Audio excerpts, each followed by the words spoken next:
Hello. Am I audible? Yes, sir, you are. Hi. Hello, Hello, sir. Shubham. So somehow I had to create an account. I've been using Zoom for a while, but it's always through invitation, so I don't actually need to create an account to get in. But anyway, um, yeah, that caused the delay. Yeah, Uh, now I'm in. yes, Okay. sir. So we will take 5 minutes so that all the others can join since Okay. something happened in between. So Yeah, sure.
Uh, so we will start.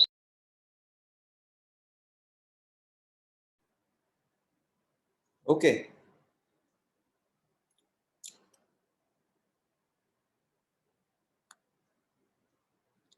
So can I start now? Yes, sir. Yes, sir. Okay. So yeah, before I start, I just wanted to know a little bit about your club.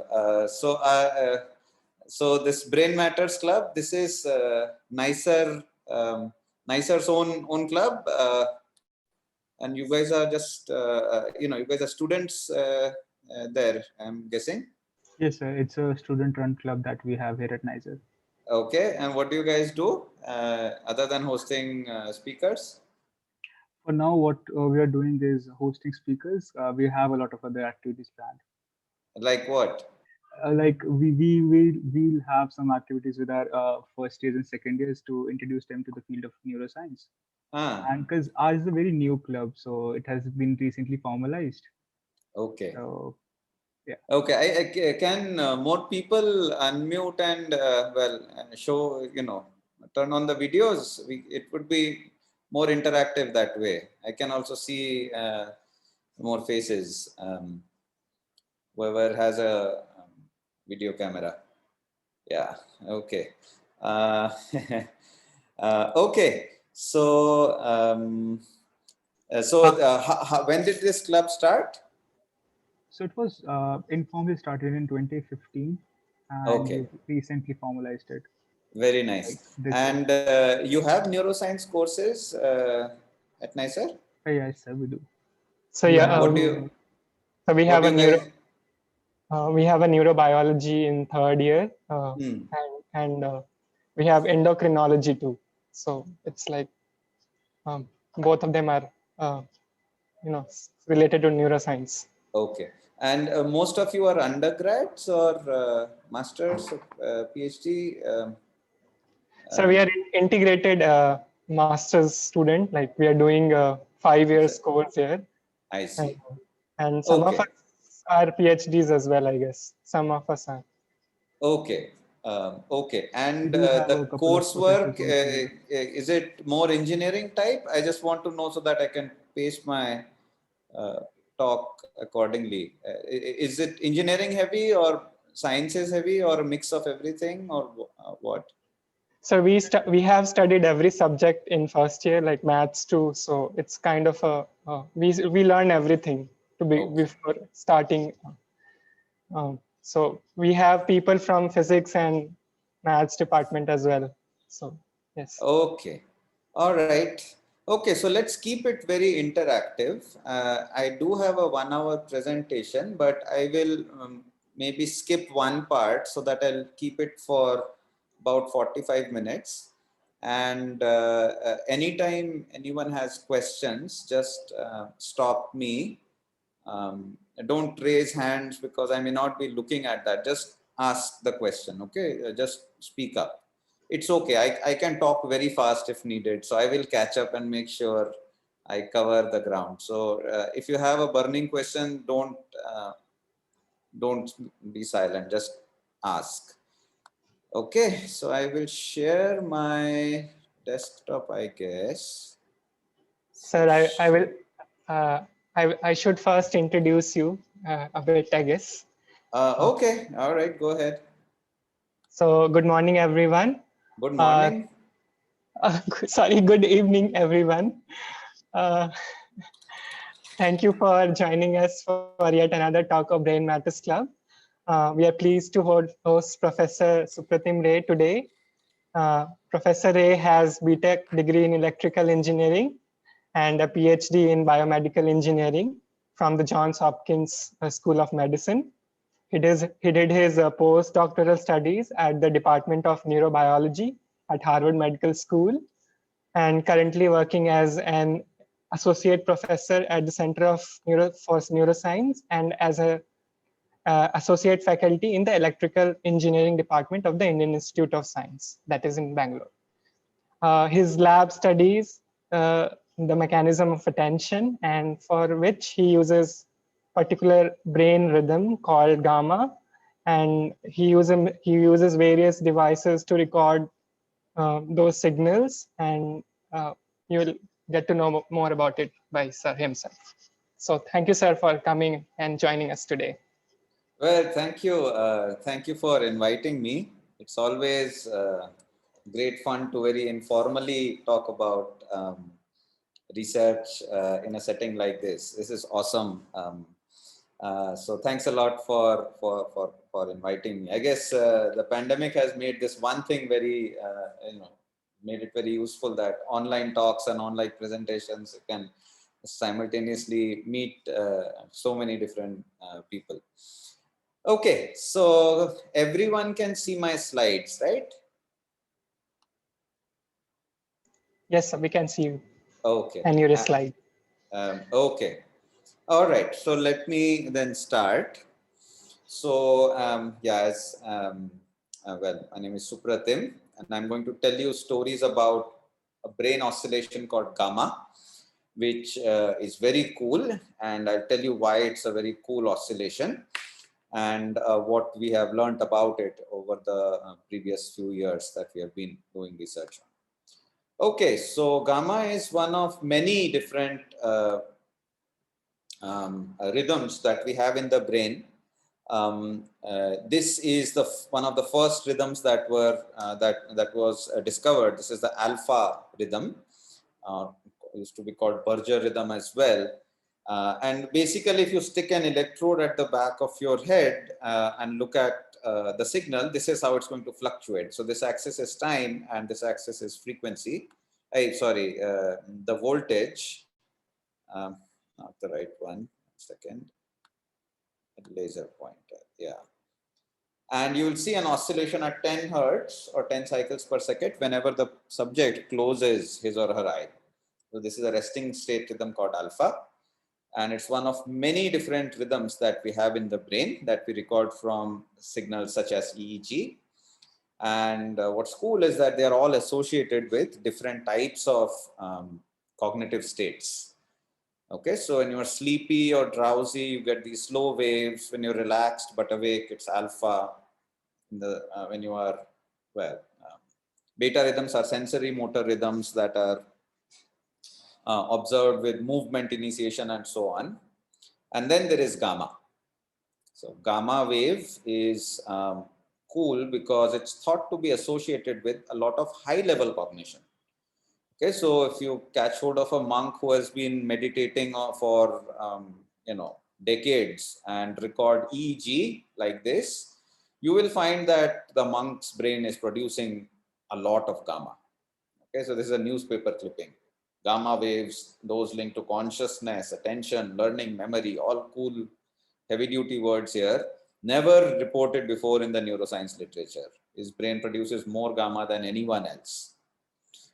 So in particular, it's related to attention as well.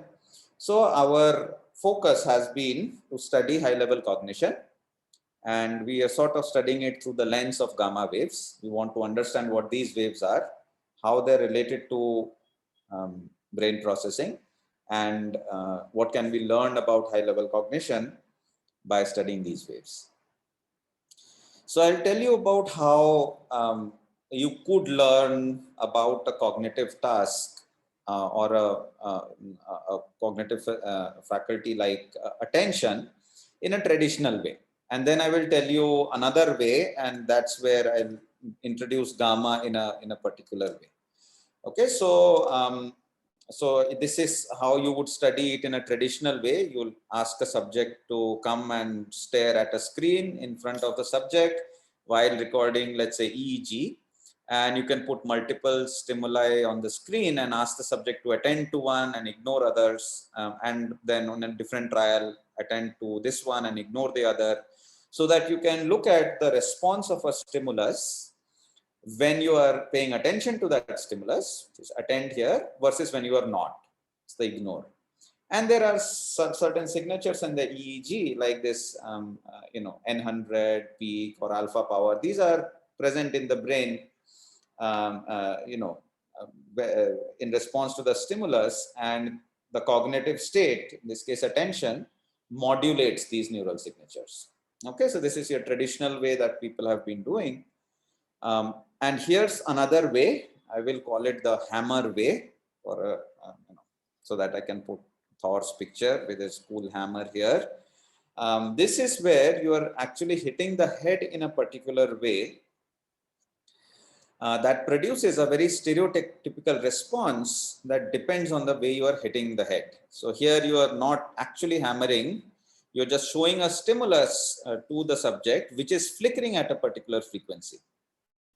Okay, so this stimulus is the hammer. It's literally that you are sort of, flickering a stimulus at, let's say 10.5, 8.5 hertz. And that's going to produce in the brain signal an oscillation at 8.5 hertz. And therefore, in the frequency spectrum, it will show up as a peak at 8.5. So you can have multiple stimuli, each at a particular, flickering at a particular frequency. And when you attend to the red dots, for example, then the power at 8.5 will go up. If you attend to the dots flickering at 9.4, that will go up. So this is again another way of studying the effect of attention on your brain signals.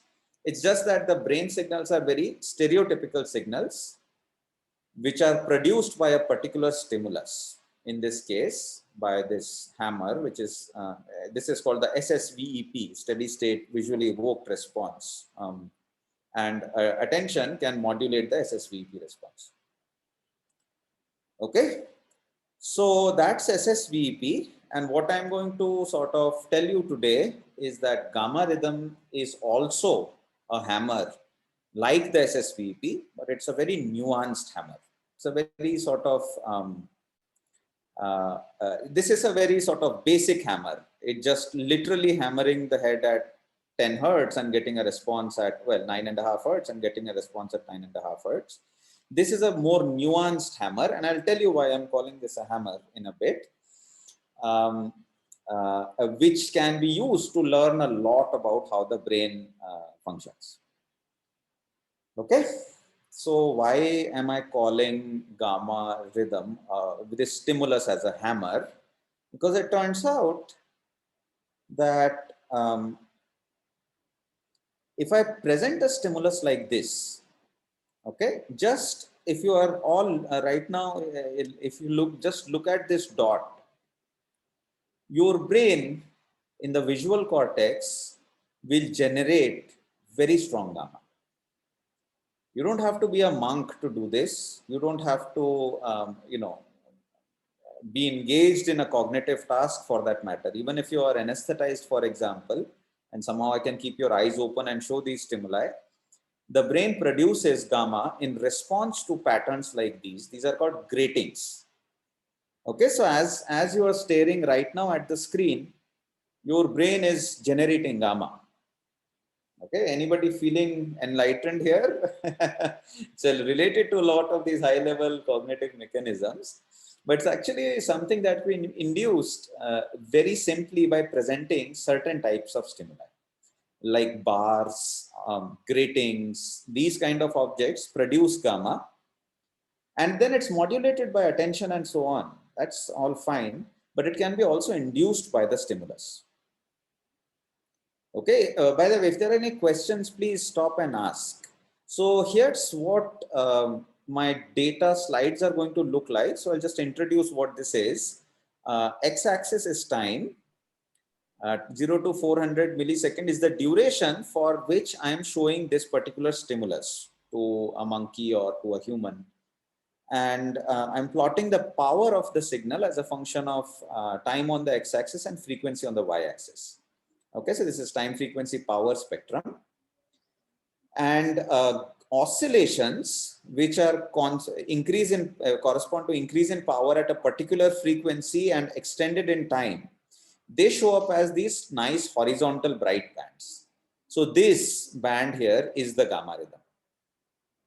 Okay, you can look at just the power as a function of frequency. So you take a 200 millisecond segment here, stimulus period 200 to 400 milliseconds, and just collapse the power over time to plot it as a function of frequency. That's this plot. It's called the power spectral density.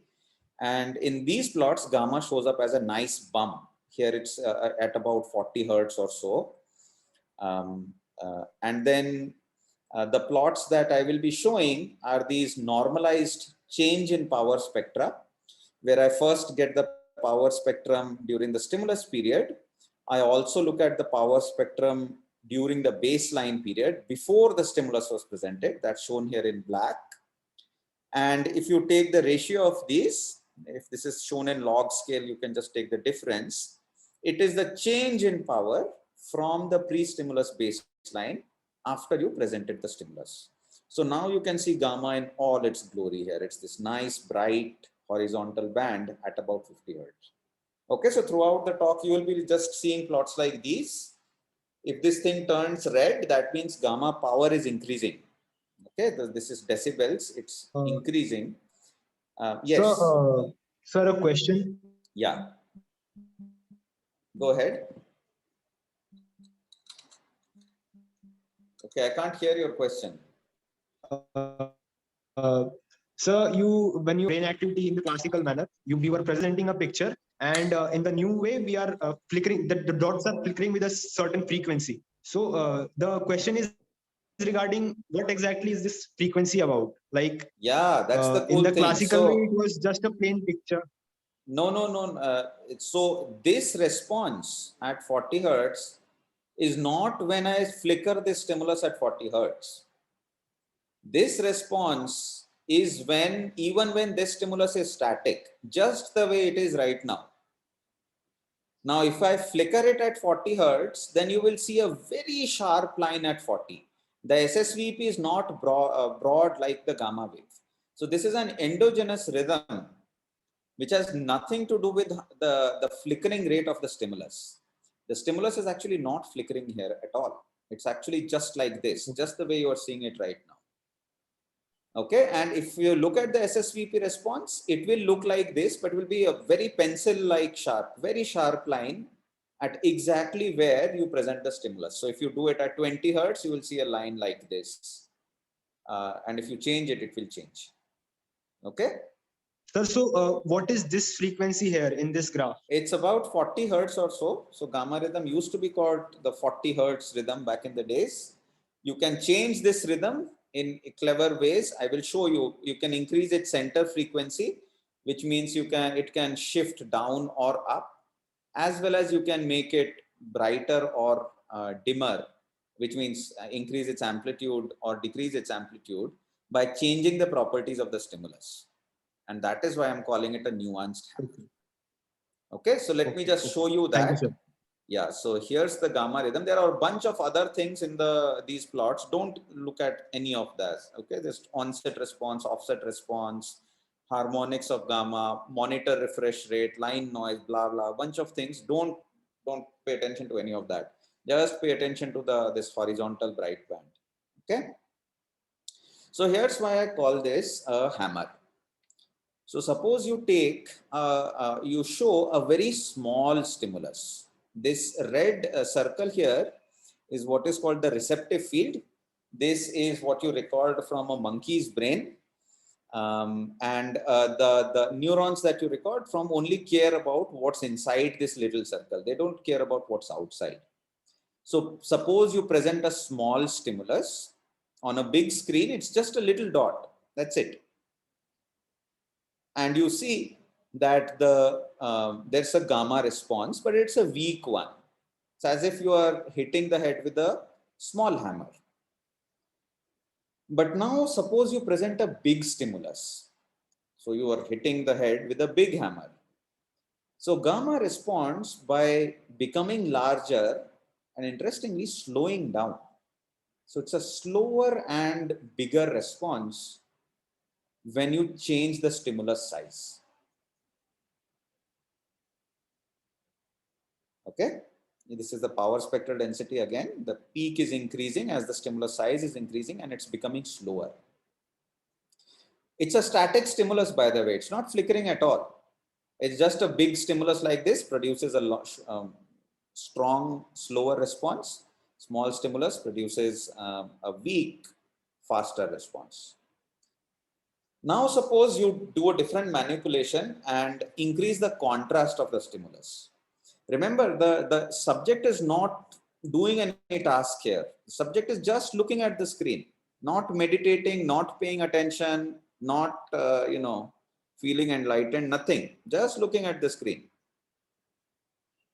If you increase the contrast of the stimulus, so it's the same sized hammer, but you are hitting it harder and harder, then gamma becomes faster and faster. Think about it. It's very cool. This is the only rhythm whose center frequency actually can change depending on the stimulus that you are presenting it with. Properties of the stimulus. You change its contrast, you change its orientation, you change its spatial frequency, you change its size, and gamma responds by changing in very stereotypical manner. This will always happen. Okay, once it changes in a particular way, you do this 6 months later, it will change in the same way. It's very cool. None of the other rhythms, alpha is always between 8 and 12, beta is in a particular frequency. These rhythms usually don't change. Even if they do, it's over a very small frequency range. But gamma oscillations are not like that. So it's all as if you have a cool way of hitting the head with a hammer, the hammer being the stimulus. You change the property of the stimulus, you hit the brain with different ways, and gamma responds by changing its amplitude and change its center frequency and so on. Okay? And this is before any behavior comes in. If you now pay attention to the stimulus, turns out the gamma will also speed up as if its contrast is increasing. So for the same stimulus, this 100% contrast, if the monkey pays attention, this thing will shift up. And it will shift up by different amounts depending on which part of the brain you are recording from.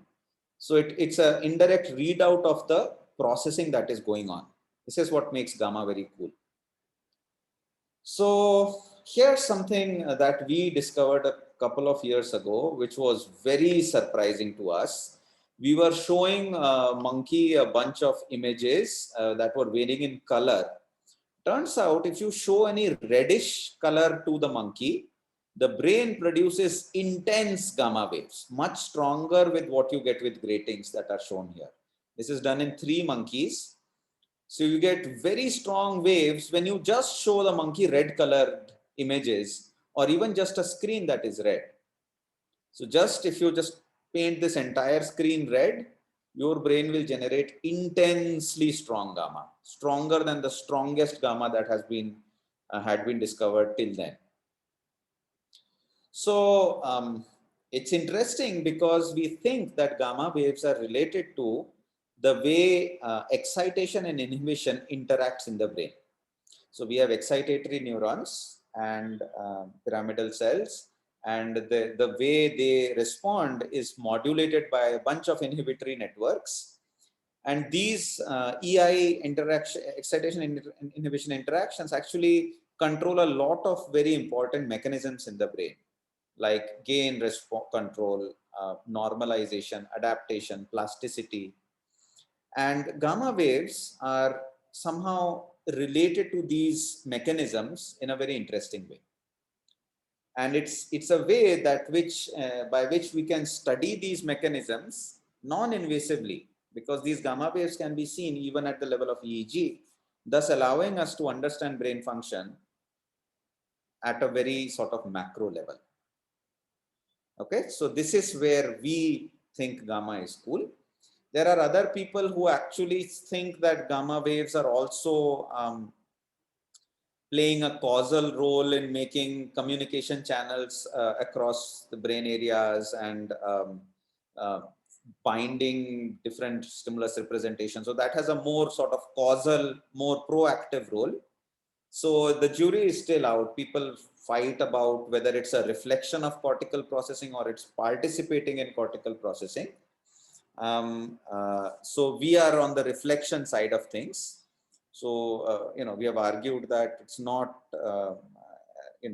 just from signal processing point of view, it's not a good signal for certain things that have been proposed.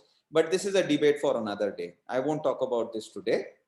I will just show you a couple of interesting studies about gamma waves that we have done recently. Okay, so here comes our setup, and this is what I set up once joining IISc. That was about 10 years ago now. So feels like short time, but it's almost it started in 2011. So this is where you would do your EEG recordings. There are two species here, humans, and if you are thinking about the monk, this is where the monk would be a human EEG. Okay, so x-axis is your scale, y-axis is species. So we could put electrodes and study EEG waves all day and find out things about gamma oscillations on alpha waves and whatnot. It's all very cool. The problem is you can never find out how those oscillations relate to neuronal firing because you don't have access to it. It's telling you the overall activity of millions of underlying neurons, your EEG. So that is why we have a second species. We also record from monkeys. Okay, and we record from monkeys using these little chips that we implant in their brain. So this is a procedure in which it's like putting a pacemaker of sorts, where you put a chip, you implant it, and so these are surgeries in which it's like putting a chip, and then the monkey is back in a few days doing the task as before, and there's a little connector on the monkey's head, so it looks like it's Abu's little cap here. And if you connect your data acquisition system to that, you can actually record the activity from this little chip, and it tells you the activity of a few neurons, so you can record spiking activity. And if you filter it in a range which is similar to EEG, you can get a micro level version of EEG. It's very refined EEG, very high quality signal. It's called local field potential. Okay, so LFPs or local field potential are cool because they are like micro EEG. So your alpha waves and gamma waves and beta waves will all show up in the LFP as well.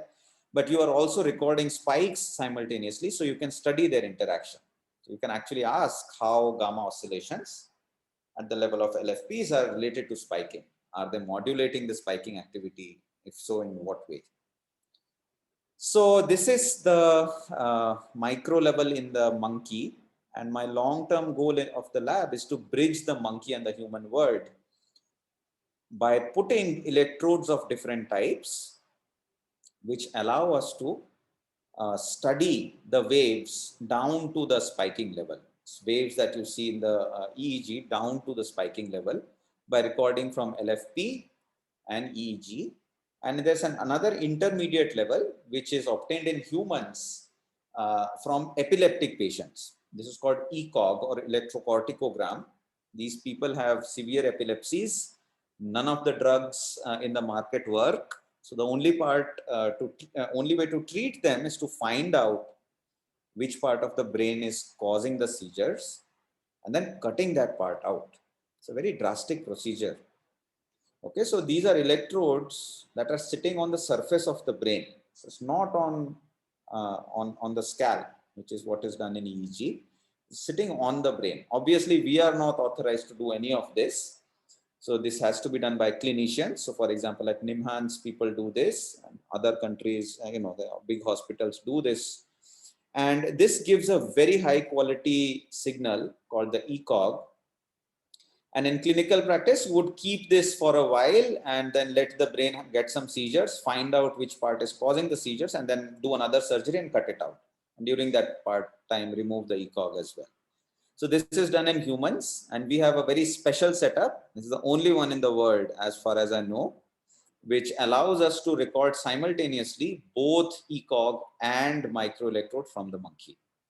So our setup is like this, where we have got a hybrid grid recording both microelectrode and ECOG data, covering all these three scales.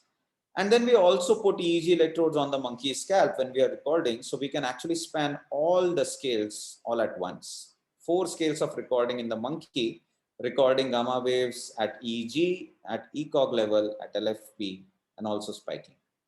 And we also do human EEG, and we collaborate with neurosurgeons to get this. So this is our overall sort of big picture, stimulus as a recording paradigm, recording across scales, recording across species, trying to build a bridge and using gamma oscillations to investigate high-level cognition that you see at this end down to spiking activity that you see at this end.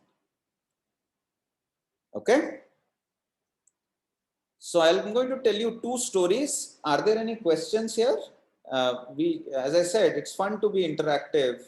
So if you have any questions, just stop me and ask. Otherwise, I will move on and tell you two stories today. In fact, this first story had a mathy part to it, which I will skip in the interest of time. And I will tell you about these two stories. So let me tell you about this first one, which is the effect of stimulus discontinuities on gamma waves. Okay, and then we'll look at a clinical perspective. It's a big study that we have done recently, recording from over 350 subjects, the large scale study. And I'll tell you some interesting findings that tells you that EEG, gamma waves are actually quite interesting. Okay, but on to the first thing here. Okay, so who knows this? Who knows this particular frame? Everybody knows this, right? This is a pretty awesome time in our cricketing history wherein we won the World Cup, right? Everybody knows this, right? This is Dhoni hitting a six. Yes, sir. Yeah. So suppose you are in the stadium watching this match, and this is your brain. So you are watching this ball here, and think about what might be happening in your brain for a moment while you are watching this ball as Dhoni is hitting it, or maybe you are sitting in your TV, in your room. So it turns out this is what happens. The light falls on your retina and goes through this optic tract to the nucleus called LGN, lateral geniculate nucleus, and through there goes to the back of your head. This is the primary visual cortex, V1. This is where we put the chip on the monkey as well. And then it gets quickly relayed to a bunch of other visual areas, which are called V2, V4, V8, MT, and so on. And different properties of the visual stimulus, like the shape, the fact that it's circle, its color, the fact that it's white, the fact that it's moving in a way that it feels it's going to go for a 6. These are all processed independently by these different brain areas. Some area processes color, some area processes motion, some area processes form. But you never have this feeling that, oh, a bunch of different things are happening. You see a unified ball going through your visual space, even though it's being processed in parallel by a bunch of different brain areas. And, like 200 milliseconds later, you'll be jumping in joy because this means that India has won the World Cup. It's all getting integrated. So all the information about the stimulus, its color, its shape, its trajectory, etc., is getting integrated in the brain or getting bound in the brain so that you get a unified percept of a ball flying through the visual field. The big question is, who's doing the binding? It's a profoundly interesting philosophical question. Where is binding happening in the brain? This is called the binding problem. Okay, and people have marveled about this for decades, literally like for 3 decades. And one reason why gamma oscillations came to the limelight about 3 decades ago is because of the experiments of a German scientist called Wolfsinger and his colleagues, who showed that when you have a unified object whose features need to be bound, the neurons that are processing different features of that stimulus, they synchronize their firing and start firing at gamma frequencies. Okay, so they just fire their packet, start firing in bursts. Okay, so it's as if the firing is going like zrrr, and suddenly it goes tak, tak, tak, tak, tak, tak. It will start firing at gamma frequencies and synchronize their responses, and somehow this synchrony can bind the features. Now, how exactly synchrony can bind the features has been debated and modeled for 3 decades, and we still don't have a good answer. But nonetheless, the fact that you see strong gamma synchronization when there is a unified big stimulus has been observed in many studies, and this is what has really propelled the field. So this is the first, this seminal study. So you record from 2 electrodes, in this case a cat, and the response fields or receptive fields are shown by these rectangles. You are taking a long bar and you're moving it back and forth. It's going through the receptive fields of the 2 neurons. The receptive field is only the area that the neuron cares about. Okay, outside this rectangle, it doesn't matter what the stimulus is. It only cares about what's inside. So when I present a stimulus like this, I'm looking at the cross correlation between the firing. It's a measure of synchronous firing, So presence of these oscillations here tells you that they're firing in synchrony. So the peak at 0 lag is high, but they're also firing rhythmically. Okay, so I won't talk more about cross correlations. This is a signature of gamma synchronization. But if you make a little hole in the bar, so now these are 2 bars that are still moving together, just going back and forth together. The cut is at a part which is away from the receptive field of either neuron. So as far as the neurons are concerned, they are seeing the same thing. But if you introduce a little cut, the synchronization reduces from 0.3 to 0.2 here. And if you start moving them asynchronously, then the gamma synchronization is abolished.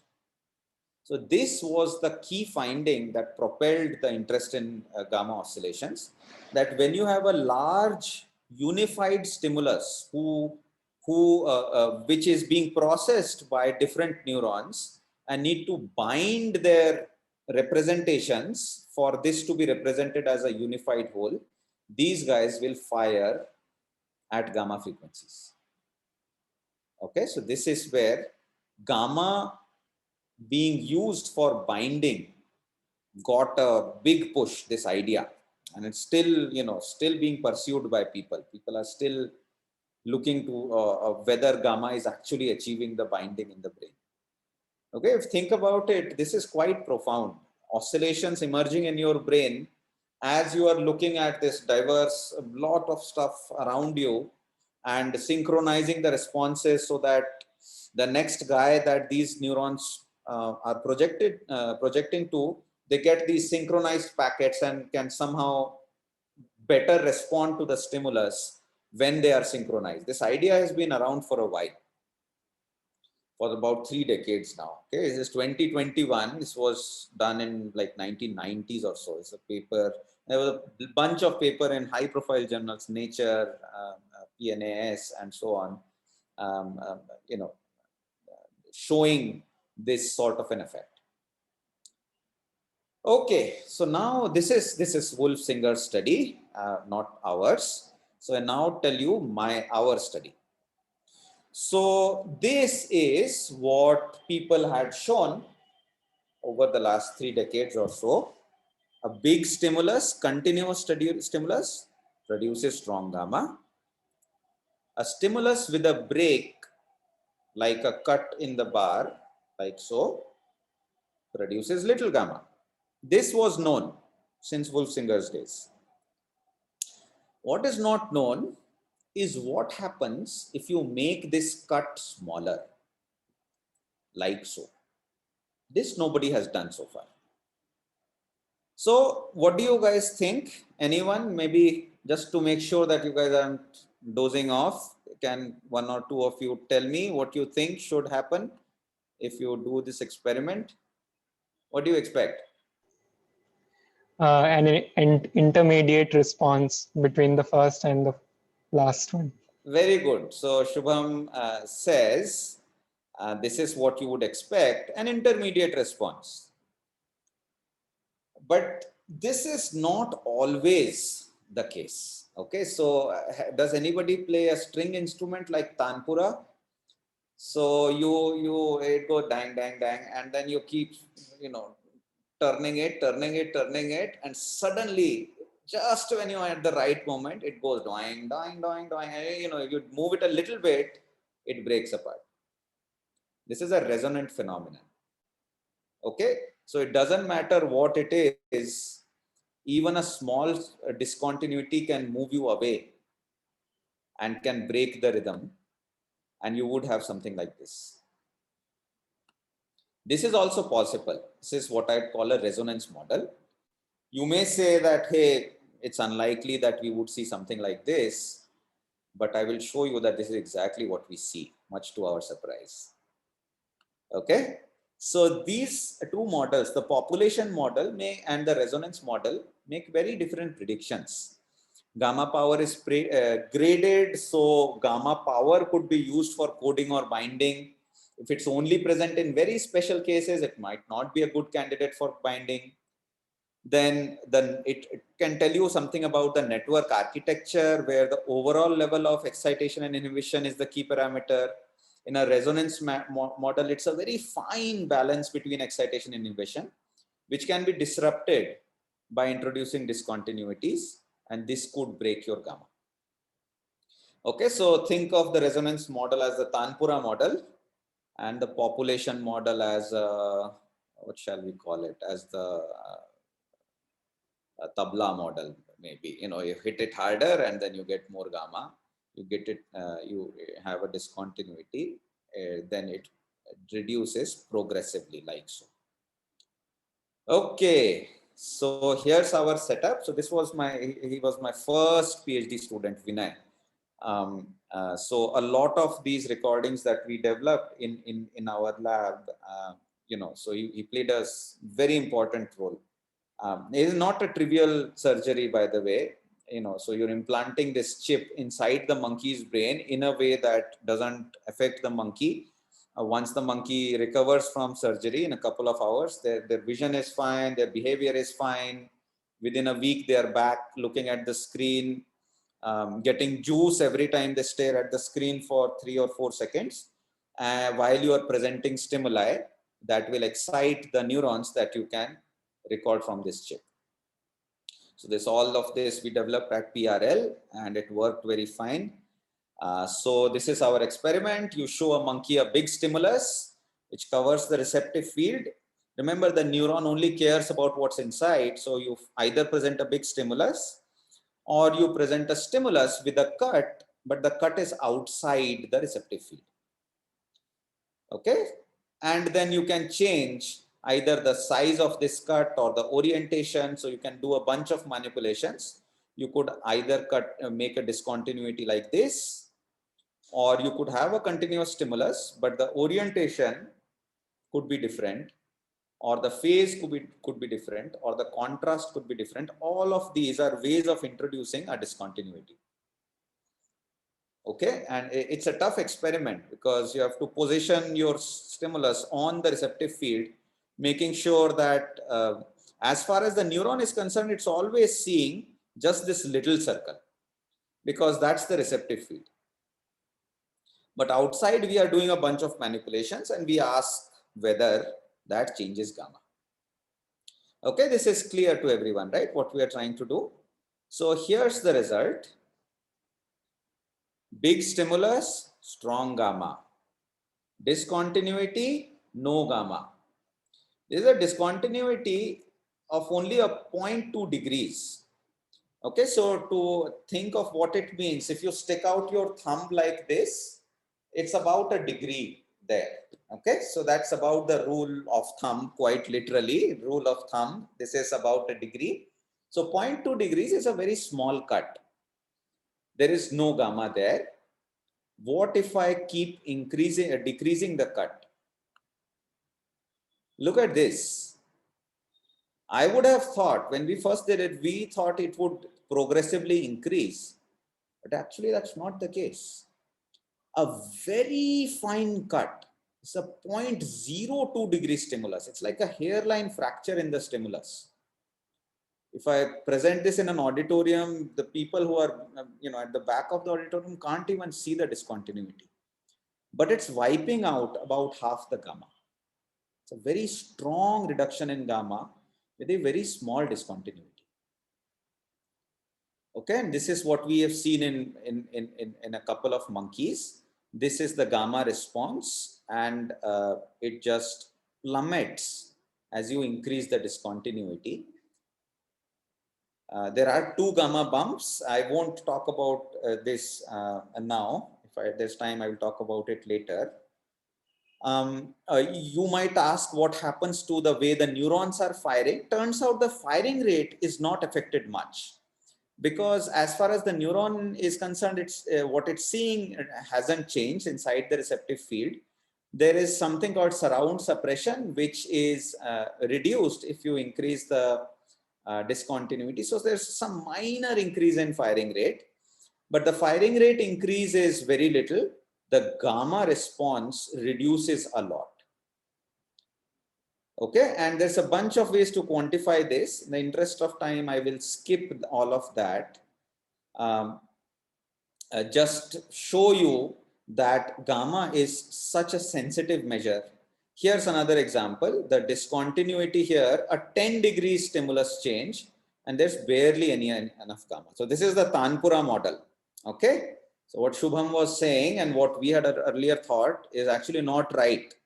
It's not a graded response. It is a resonant phenomenon. It's something that you can snap just like that. Here, there's a 2.5 degrees. Can you guys see the difference here? It's a 5 degree shift. This is a 2.5 degrees. Barely you can see, yet gamma has fallen by about 50% here, or here maybe about 40% or so.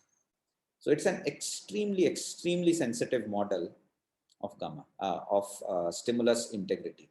Very easy to destroy gamma, if you will, by introducing discontinuity. So it's like a resonant phenomenon. If your brain is healthy and it's a big stimulus and excitatory inhibitory networks are engaged properly, strong gamma. You change the stimulus in some ways, introduce discontinuities, just tip it one way or another, it goes away or gets reduced substantially. Okay. So here's another very interesting manipulation. We showed different contrasts, but we varied the inner contrast and the outer contrast. So they are matched along the diagonal. So on the diagonal, you get a continuous big stimulus, and the off diagonals, it's either higher stimulus contrast at the center or at the surround. Both of these manipulations actually increase gamma. If you remember, increasing the contrast speeds up gamma and it also increases the magnitude. Increasing the surround slows up gamma, but again the magnitude is increasing. So in both these manipulations, gamma should increase. It's only that it's now becoming discontinuous. And turns out gamma magnitude is actually falling in both the cases. So strong gamma along the diagonal, weak gamma off the diagonal. So somehow stimulus discontinuity matters a lot. Why is that the case? Well, so yeah, so to sum up, we did discontinuity manipulation across space, across orientation, spatial frequency and contrast. It took us, Vinay, months to do this. Very different manipulations. Each had to be repeated for each neuron by shifting the stimulus. Firing rate modulation was significantly less. Gamma reduced drastically with the introduction of the smallest measurable in discontinuity in each of these cases. Okay, and we actually have a model that explains this. So it's a model which explains this. I will skip this part in the interest of time. It's not a very difficult model. It's something that you can do using on your laptop. It's not very energy intensive, but it takes a while to explain this. So we set this up as a dynamical system in which there are two populations, an excitatory population and an inhibitory population. The excitatory population excites itself and the inhibitory population. The inhibitory population inhibits itself and the excitatory population, and there are weights. If you change those weights, the system, the dynamical system here can be represented as a, it can be represented as a dynamical system which has these limit cycles in which it oscillates. But at the end of the day, if you change I'll just summarize this. Turns out if you just change the weights a little bit, which is one way of thinking about introducing a discontinuity, it just changes the slope of what are called null clines. Okay, I won't get into the math, but in a dynamical system, a small change is enough to go from one type of a behavior to another. Think of this as, you're shifting your temperature from 99.5 degrees to 100.5 degrees. It's a small change in the temperature, but you get water on one case and steam on the other. The dynamical systems are sensitive to small perturbations. In fact, in 2D, you can in fact know the type, model exactly the type of change here. So this is what is called a Hopf bifurcation, and you can just model it very well and show all these properties very nicely, including the discontinuities. So this paper is, by the way, on bioRxiv. So if some of you are interested in the math here, it's very accessible math. It's just like third year undergrads should be able to follow this. If you're really excited about this stuff, go ahead and you can read this up. But I won't talk about it because I want to talk about something else right now in the last 5-10 minutes that I have. Okay, so I'll leave this. Just summarize that gamma oscillations act like a resonant, finely tuned EI interaction, which can be disrupted easily by introducing discontinuities, and can be modeled also using this recurrent excitation. Okay, so then let me get to the second part.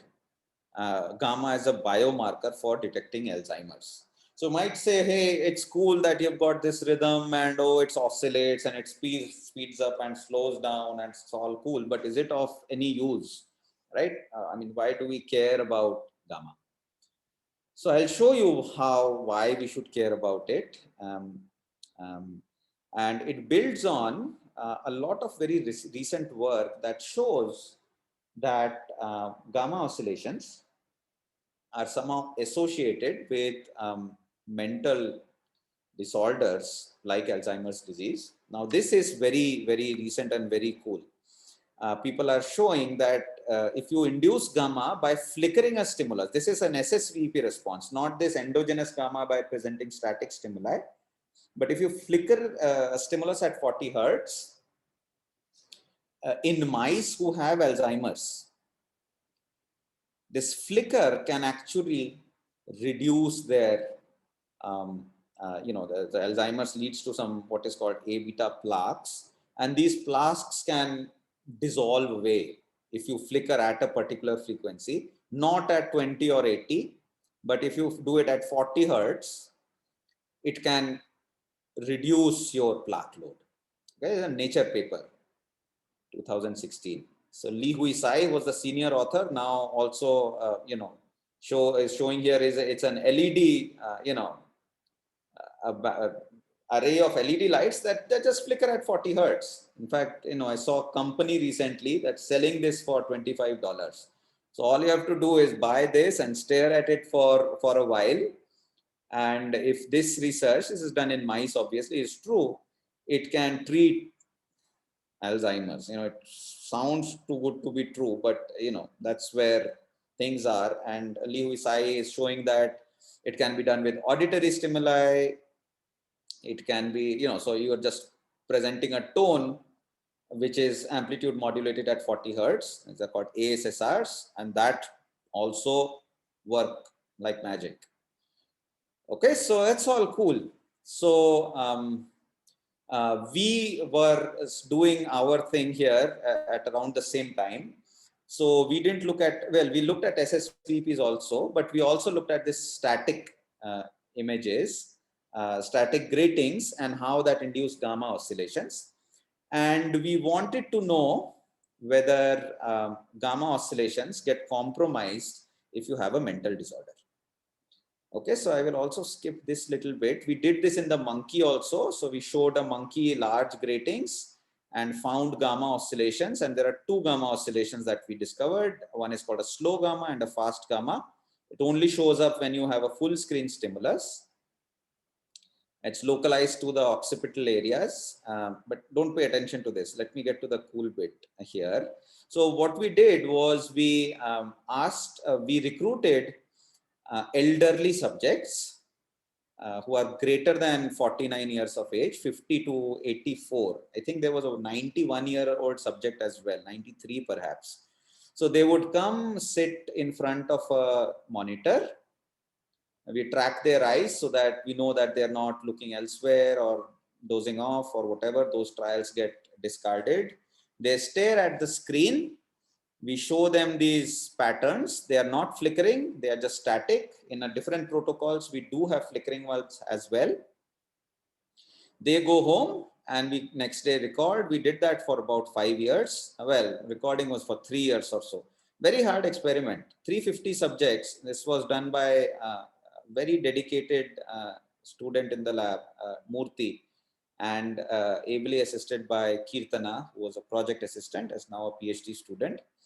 And these guys, the subjects who were recruited, actually participated in a bunch of other things also. So clinicians came and did a bunch of clinical exams. So we know their AD status and health status otherwise.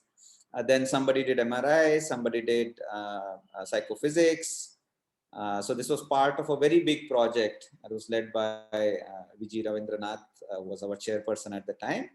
So we did the EEG, 350 sessions from 279 elderly subjects, looking at stimuli that either generate gamma oscillations or SSVPs. Okay, eyes are tracked. It's a very well-controlled study. So what did we find? So let's look at healthy subjects and ask what happens as in the healthy population as they are getting older. Turns out, so this is in young subjects, EEG producing lots of gamma. This is alpha suppression. This is slow gamma and fast gamma. Females have more alpha and more alpha suppression and stronger gamma. So we say in the lab that females are more enlightened. They've got more gamma than males. Statistically, that is, it's a significant difference. As you grow old, this is mid-aged and these are oldies, you tend to lose your gamma. Okay, slow gamma decays, also slows down. Fast gamma similarly. Alpha also decays from 20 to 50, but then afterwards there is not much decay. So this is a, sort of a grinding study. To just get this plot, you have to grind your way for 3 years. But these are large numbers. Okay, so 40 subjects here, males and females, elderly subjects and middle-aged subjects recruited through the Tata study. So this is published now. So, as you grow old, gamma becomes weak, right? You start forgetting things, you basically grow old, cortex thins down and affects gamma oscillations as well. But here's the really cool part. I will skip a little bit. Same thing happens to SSVPs also. But here's the real cool part. We later found out that in our cohort, there were about 20 subjects who were either early Alzheimer's or the mild cognitively impaired state, which can only, they look normal. They stare normally. There's no deficit that can be easily seen, but clinical tests can catch this. So we had some of these. At the time of the experiment, we didn't know. So we asked, okay, we look at the MCI subjects or the AD subjects, and we look at their age and gender matched controls. Is there a difference within the controls and the AD MCI subjects. So here's the result. These are healthy controls. Stimulus is presented for 800 milliseconds, strong gamma for the AD control group and the MCI control group. Large numbers here. What happens when you show the same stimulus to the MCI or AD subjects after controlling for eye-related movement differences, controlling for change in the power spectral density, blah, blah, they're actually not significantly different. Turns out when these guys stare at the screen, there's hardly any gamma. Very interesting. It's a suppression only in the gamma, not at other parts of the frequency range. Alpha is not significantly different, but the MCI subjects aren't producing gamma anymore. Okay. This is when you combine the MCI and AD population, a very strong reduction in the gamma response. This is the frequency axis. This is the one that you guys are familiar with, but they don't have gamma. All you have to do is ask them to sit in front of a screen and show them these stimuli, and maybe you can use this as a biomarker to find out whether in future they are going to have Alzheimer's or not. Okay. So yeah, this was very exciting for us. It's very exciting for us. In SSVP, we didn't see that big of a difference. The healthy and the cognitive impaired, the flickering stimuli produced about the same gamma level, but the static, this nuanced gamma that I was mentioning, is showing a big difference. Okay, so I'll wrap up now. I'll just show you one more thing. So you will say, okay, I go on a Tuesday and I look at the screen like so, and I have gamma, but on Tuesday I went to a temple and I was very chilled out, and so maybe gamma was large.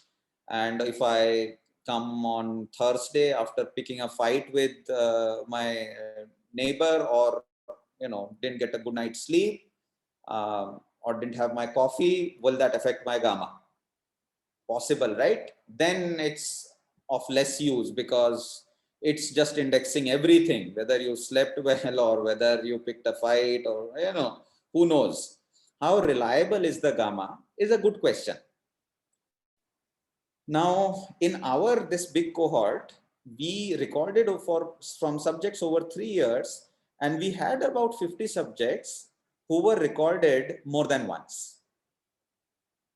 Okay, so there's baseline response, and they were recorded about 1 year later. So it's not that you record once and then a week later. Okay, this is a follow-up which was about a year later. Now we can ask, are the gamma responses looking different depending on what they did and what happened in that intervening period, or are they consistent? Okay, so here are 20 male subjects. They're all healthy, and you can see that they all produce different gamma responses. Okay, they are here scaled by sorted by increasing gamma. So this guy, Mr. S2, has lots of gamma, but there's a little bit of a suppression before that. Mr. S10 has a very sharpish gamma with suppression on either side. Mr. S13 is this funky guy with the funny looking gamma response, and Mr. S20 doesn't produce much gamma. All during baseline. They show up a year later. What do we find? Turns out, for a very large extent, their gamma responses are preserved. Think of the gamma response as like a fingerprint here.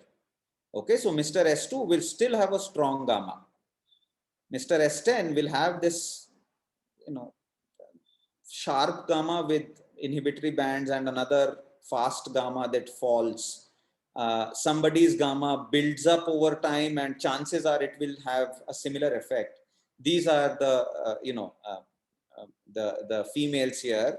So Miss S2 has gamma that a slow gamma that sort of builds up, better seen here in Miss S4, and it's preserved. So right now we are looking at these responses and asking whether we can identify a person by looking at their gamma response. And this could be a screening procedure that over time, if suddenly your gamma response changes, then maybe there's something wrong that's going on that needs to be looked at. Okay. And then these are a bunch of statistics here to show that it's highly conserved, slow gamma, fast gamma, even alpha and SSVP are quite similar and so on.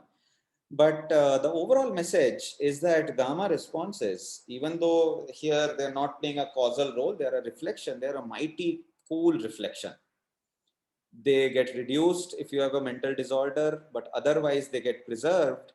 And this signature can be used to understand how the brain is wired. And then as they're engaged in a task like paying attention or meditating, the way these gamma signatures change can tell us about high-level cognition in the brain. All right, so here's the funding and the collaborators. These are the guys who did all the work, but a very vibrant lab here where people are looking at different aspects of recordings, engineers who are looking at links across scales, biologists who are designing experiments, people who work with monkeys, who train monkeys to do different things, people who study EEG and do source localization and a bunch of other things. So it's a very sort of diverse mix. It makes doing science a lot of fun. So thank you guys for your time. My time is up and I'll be happy to take questions now. So if anyone has questions, you can ask now. I finished exactly in 1 hour. I have timed myself. So it's exactly 1 hour and so maintained the time. All right, folks, any questions? Sir, I do have some questions. Yeah. Sir, so is this thing conserved in vertebrates, or is it something which attenuates when we go? No, it's you see this in monkeys and cats for sure. In flies, people have seen fast beta, which is a bit like in rodents you see gamma. In hippocampus, it's very strong. That's where most of these recordings are done. It changes a little bit from species to species, but you see that in flies as well. They have this fast beta rhythm. Insects show this. So it's there. It is there. It just has different frequencies, slightly different signatures, but it's there across species. So, sir, it must have some evolutionary implications in that way. Yes. So we think that it's coming up because of excitatory inhibitory interactions. So excitation inhibition has been around for forever, right? The inhibitory population sort of shapes the excitatory response, and gamma waves are generated because of they're related to the time constants of GABAergic inhibition. So it inhibits the population, the inhibition wanes away, everybody wakes up, and it inhibits again, and that is what produces the oscillation in certain models called the Ing type models. Or in other models where it excites the pyramidal cells, they then excite the inhibitory cells then shut everyone down, and that's where the oscillation periodically emerges. It's indexing excitation inhibition interactions, which are very critical in a lot of cognitive processes like adaptation, gain control, normalization, plasticity, and so on. And therefore, by studying gamma waves, we can understand some of these mechanisms. That's the hope. So anyone else wants to ask questions? Okay, So, folks. Yeah. Hello, Tom. Yeah. Hello. Yeah, can you hear me? Yeah, I can hear you, Achintya. So yeah, thanks, Dr. Dev, for the wonderful talk. And I have a question that why gamma the frequency, the gamma signal is very low in case of alpha. Yes, the gamma magnitude is very low. Sorry, your voice is cutting. Gamma frequency is high, But like all biological signals, as the frequency increases, the power goes down. They follow what is called a 1/f power law. So gamma is actually a very small signal, So, but it's a fast, small signal. Okay, so that's why you have to look at change in power rather than raw power. That's when it shows up very in well. case of Alzheimer's disease, Yeah, in case of alpha wave, sorry, I can't hear you, Achintya. Can you speak up?